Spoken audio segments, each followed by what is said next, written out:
What up? The Slapdick Podcast in full effect. Episode 2.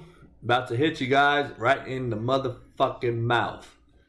Just like I would tell my players, put your foot on their throat, choke their asses out, hit them so hard, they fucking blow snot bubbles. That's what we're about at the Slapdick Podcast. Follow my boy Spree Well Inc. on the social media tip. We're lighting this stogie, getting after it. We got a lot on the plate today. We're going to discuss a few controversial topics along with, Slapdick of the Week and all that type of shit. So while Spree's looking up Slapdick of the Week, because I didn't have one off the top of the head today, we're doing back-to-back shows. Super Slapdick of the Week. Yeah. Shit, we gonna, man, I'm gonna have to go in with Nick Cannon, man. Yeah, he's gonna talk about Nick Cannon. We already discussed Slapdick of the Week. Fucking with the whitest real rapper. Yeah, my true brother. He's a rare artifact. He's a rapper that's white. I'm a white boy from Compton, so we got something in common. Ain't that a bitch? Well, he from Detroit. Shit. Yeah, same shit. Y'all both from Compton. Yeah, we both from the same Chocolate City and Chocolate City 1 and 2, A and B. Man. So look, today, fellas, just so you know, we got I'm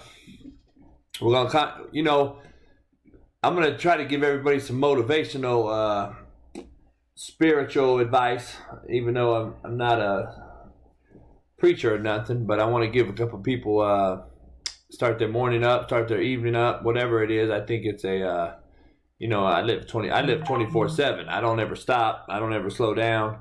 I keep turning over rocks. It's a result-oriented business that we live in this, what we call this life we live. And whether you're a Fortune 500 company, a college football coach, high school coach, NFL coach, we're all about results. And you got to turn over rocks until you get those results. So there's no gray area in what we do professionally. You either win, you lose. You sell the car, you don't. You graduate your player, you don't. You win the game, you don't. There's not a lot of gray area. A lot of people think there's moral victories in life. I don't agree with that shit. I don't believe there's moral victories. I think the winner gets to fuck the prom queen, and the loser goes home and jacks his shit off. And that's just how I am. So, going into today, there's a controversial topic. I hear it out there about, so far New England's lost 3 games this year, if I recollect. That's all? They've lost 3, and they've been to 3 black quarterbacks. And I don't even know if Spree knew that. But they've lost to Deshaun Watson, Lamar Jackson, and Patrick Mahomes. So that's the 3 games they've lost. And people are asking, black quarterbacks are only supposed to be athletic and they can only run and they need to go to wide receiver and all that shit. I don't know if I've had a fucking white quarterback since Brad Sorensen, who, by the way, went to the NFL. Probably the best quarterback I ever coached. Who dropped a quote in my best-selling book, Hate Me Now, Love Me Later, by the way. But I coached him at San Bernardino Valley College in 2006. Seems like many moons ago, but it seems like yesterday to me. But, he went on to play, went on his Mormon mission, went on to Southern Utah, played. He was Phillip Rivers' backup with the Chargers for a while, went to the Vikings. We went to that cat's house, didn't we? Yep. He went to his house with me. Ate some non-seasoned. Oh, no. Yeah. Well, it was pretty good. They're Mormons. Nah, it's pretty bullshit. He knows white people don't season their food, and he don't want to say it. I do, but it's different. Just kidding, man. I got a little swagger. So anyway, but I've had some very successful black QBs, and I actually coach them up, and I try to get them NFL ready, contrary to belief. So, nowadays everything's played in the shotgun. I still coach and teach under center mechanics, which a lot of people don't do because the NFL, it's probably still 60-40 under center. As far as quarterback mechanics, they got to go under center and all that stuff. And Lamar Jackson's obviously in the gun, but he still goes under center in the red zone goal line situations, as you see. It is the NFL, so there is quarterback sneak opportunities. There's handing the ball off to big running backs and so forth and so on. So anyway, we're going to discuss Lamar Jackson's injured. He's injured right now, and there's a topic going around that should Lamar Jackson sit out tomorrow night's game, which will be Thursday's game, or tonight's game if you're listening on Thursday. Who they got, Coach? I don't know who they play. I don't even know. Just so everybody knows out there, I don't watch fucking football like that no more. This is the first year off in 25 years for me as a player or a coach. And I don't watch football like that. I never really did. If you think about it, I've been a player or a coach. So my playing days were Saturdays, which was other college games on. And then Sundays, we worked as a coach.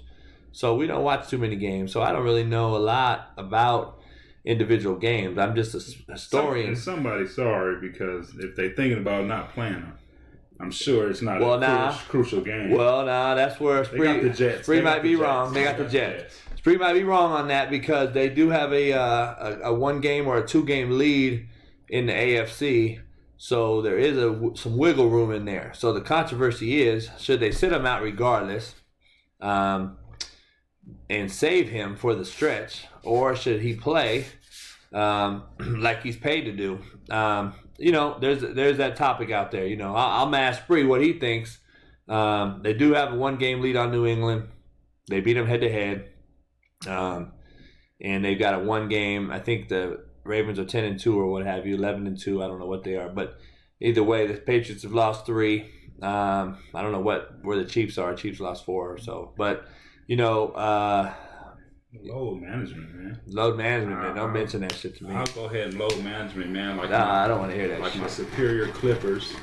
You know what I'm saying? I know we ain't talking basketball right now, but load management, man. We the bigger picture. Let me ask you guys out there, man. We're gonna have beef on the show. I can see right now.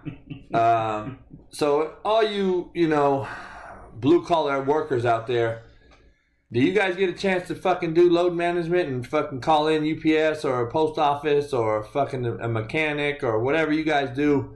Can you fucking call in because you don't feel good or you're injured a little bit? Fuck no, right? So I say fuck this load management shit. I think it's a bunch of bitch made shit. I don't agree. Kobe never fucking did load management. Jordan never did it. LeBron hasn't done it 1 time this year. Either is James Harden. Oh, this year. But they never do it. All of a sudden. Never done it. But Kawhi sits out fucking 25, 30 games and shit. I mean, it's unbelievable. But anyway. Got 30 dudes, man. Yeah. But anyway, back to load management. I don't believe there is a such thing as load management in the NFL. You only play 16 games in the NFL. So it's quite a big percentage if you sit out a game. That's a huge percentage of your season. Unlike NBA, when you play 82 games, in baseball you play 81 games. I think it's a different percentage deal in that. So, baseball players, they can be 3 for 35 and fucking have a 300 batting average, and people think they're good. To me, that shit's crazy, but that's just how it works because they have so many at bats and they play so many games, so the percentages go up. So, it's a different ball game, man. It's a different deal. I think he should play if he's healthy, but John Harbaugh does a hell of a job as the coach there. He's already got a Super Bowl victory under his belt. He's done a hell of a job with Lamar and the offense there, with his offensive coordinator and what they do schematically. I watch the Ravens more than any other team because they do shit that I do offensively, and I think it's some hot shit, and they do some things that is innovative, and they put the defensive coordinators, on their heels. Frisco has a great defense, great D-line. So does Buffalo, by the way, and they stymied them and gave them those 2 defenses some trouble with Lamar's ability to run and read defenders on the defensive line and second level guys. So, and Lamar makes enough throws to keep you honest. So, and the Jets are playing better right now. If you want to argue who they're playing, the Jets have been playing pretty decent as of late. And Sam Darnold, who I played as a high school coach, I had to play them at San Clemente High School in California. He beat us in the last second on a 60-yard run. Fucker. I think he can beat you still. He's got enough weapons with Crowder at wideout and so forth. I know the players that people have because I either coached them or coached against them or something down the line. So I know these guys, and I think they do a great job, and they're getting better, and they're not a pushover. You know what I mean? So we'll see what the Ravens choose to do. That's John Harbaugh's decision, and I respect his decision because they got a bigger eye on the prize there. So we'll see what they do. On top of that, though, Coach, they do have the backup quarterback is pretty much the same type of dude. Yeah, he is. As a starter, you know what I mean? Yeah, Robert Griffin. Yeah. Robert Griffin III, he's there, obviously, as the backup. They even put him in wildcat situations, or they run option with him, run an option phase out the back door on read option plays. But at the same time, he's also, I think, a bust. And, he's good in a backup role or as another athlete, but is he a guy to start the game and be a guy to defend it on? He's the highest paid backup in the NFL, if people don't know, is Teddy Bridgewater, and obviously he didn't lose a game with the Saints as the backup brother. So all this black quarterback is only they're athletes only and all that shit. Well, they're whipping the shit out of the white quarterback this year, and we'll get into that later on. I wanted to get into an interesting topic a lot of people probably don't discuss on a daily basis on normal podcasts, but has anyone ever understood why the NFL is the lowest paid professional sport per player? Has anyone ever understood that? I don't know if people have ever thought about that. Major League Baseball obviously is the highest paid sport. Then you got NBA and soccer and hockey all ahead of the NFL.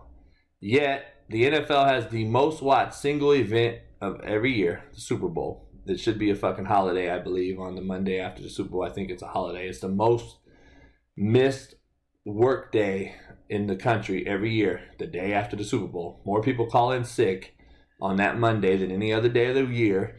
And I think even President Obama was trying to make it a holiday, if I'm not mistaken. So, why is the NFL so fucking low paid for being a collision sport, putting our lives at risk? People are dying out there.